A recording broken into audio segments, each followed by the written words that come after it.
ৰাৱণৰ প্ৰতি মাৰিচৰ উপদেশ। যি ঔষধ দিলেও নাখায় তাৰ মৃত্যু নিকটতে। মাৰিছে যিমান কৈছে ৰাৱণে সেইবিলাক কথা নুশুনে। খুব খং কৰি ৰাৱণে ক'বলৈ ধৰিলে, ঐ দুৰ্মতি, তই কুবুদ্ধি ঘটিলি। নৰৰ গৌৰৱবিলাকক কৈছ মন্দ কৰ্ম বুলি। মই যদি তোক মাৰোঁ কোনে ৰাখিব পাৰে? মোৰ প্ৰতাপত বহুমতী সদায় কম্পিত হৈ থাকে। মানুহৰ কি কথা, দেৱদৈত্যকো জিনিছোঁ। মই তোৰ ঘৰলৈ আহিলোঁ, তই তিৰস্কাৰ কৰিছ। মোৰ আগত মানুহৰ প্ৰশংসা কৰ।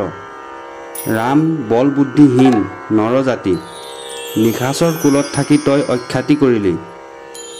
দেৱপঞ্চাননে যদিও সীতাক আনিবলৈ নিদিয়ে, তথাপি মই সীতাক আনিমেই।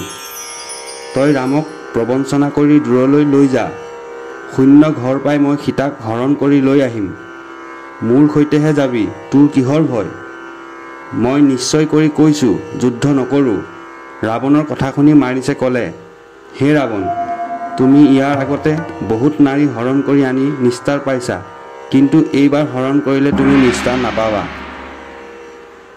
পুত্ৰ মিত্ৰ বান্ধৱ পৰিবাৰ এইবোৰ সকলোৰে সংহাৰ হ'ব। এজনী নাৰী হৰণ কৰি আনি বাকীবিলাক নাৰীৰো ধ্বংস হ'ব। গতিকে তুমি এই লোভ এৰি লংকাপুৰীলৈ ঘূৰি যোৱাগৈ। সাগৰক দৰ্প কৰিছা, কিন্তু সাগৰে তোমাক কি কৰিছে? তোমাৰ বংশ ৰামে সাগৰত ডুবাব। আগতে মই মৰিম, পিছত ৰামে দশাননক মাৰিব। তাৰ পিছত লংকাপুৰৰ লোকসকলক মাৰিব। শ্ৰীৰাম লক্ষ্মণক কি মায়াই চলনা কৰিব? কোনো উপায় নাই, তেওঁক দাই লগাবলগীয়া হ'ল। মোৰ মায়াত যদি ৰাম ঘৰৰ পৰা ওলাই আহিব লগা হয়, তেতিয়া তেওঁৰ দাস হৈ থাকিম। যি ঘৰত সুমিত্ৰানন্দন লক্ষ্মণ থাকিব, সেই ঘৰত কোনে প্ৰৱেশ কৰিব পাৰে? গতিকে হে লংকেশ্বৰ, তুমি ঘৰলৈ উভতি যোৱাগৈ। যদি সীতাক হৰণ কৰিবলৈ নিতান্তই মন কৰা, তেনেহ'লে পৰিণামত মোৰ কথা মনত পৰিব। ৰজা আৰু পাত্ৰই একমতি হৈ ৰথত উঠি উত্তৰ দিশে শীঘ্ৰে গতি কৰিলে।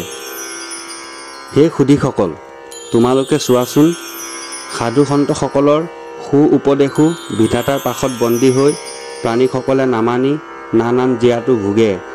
ঠিক সেইদৰেই ৰাৱণৰ ধ্বংসৰ কাৰণে বিধাতাই এই কাণ্ড ঘটাইছে। চোৱাচোন। মাৰিচৰ মায়ামৃগ ৰূপ ধাৰণ। ৰাৱণ মাৰিচৰ সৈতে আকাশেদি যাত্ৰা কৰি দুয়োজনে গৈ দণ্ডকাৰণ্যত নামিলেগৈ। মাৰিচৰ হাতত ধৰি ৰাৱণে ক'লে, হে মাৰিচ, তই এতিয়া সুন্দৰ মৃগৰূপ ধাৰণ কৰ। কথামতে মাৰিচেও মৃগৰূপ ধাৰণ কৰিলে। তাৰ কলেবৰ অতি বিচিত্ৰ সুচিত্ৰ সোণৰ। নৱনীত নিচিনা কলেবৰ, চাৰিখুৰা বগা বৰণৰ, দেখিবলৈ বৰ ধুনীয়া। শিং দুটা যেন প্ৰবাল প্ৰস্তুৰ। স্বৰ্ণমৃগই ত্ৰৈলোক্যজিনী সকলোকে মোহিত কৰিব পাৰে। উঠ দুটা এনে শোভা কৰিছে যেন দিবাকৰহে। ঠায়ে ঠায়ে ৰঙা, মাজত কাজলৰ ৰেখা। ৰঙা জিভা মেলি দিলে যেন বিজুলীৰ ৰেখাহে। লোমবিলাক দেখিবলৈ যেন মুকুতাৰ জ্যোতিহে। দুই চকু এনেকৈ জিলিকিছে যেন ৰত্নৰহে চাকি। দুষ্ট মায়াৰ পুতলাই নানান মায়া ধৰে।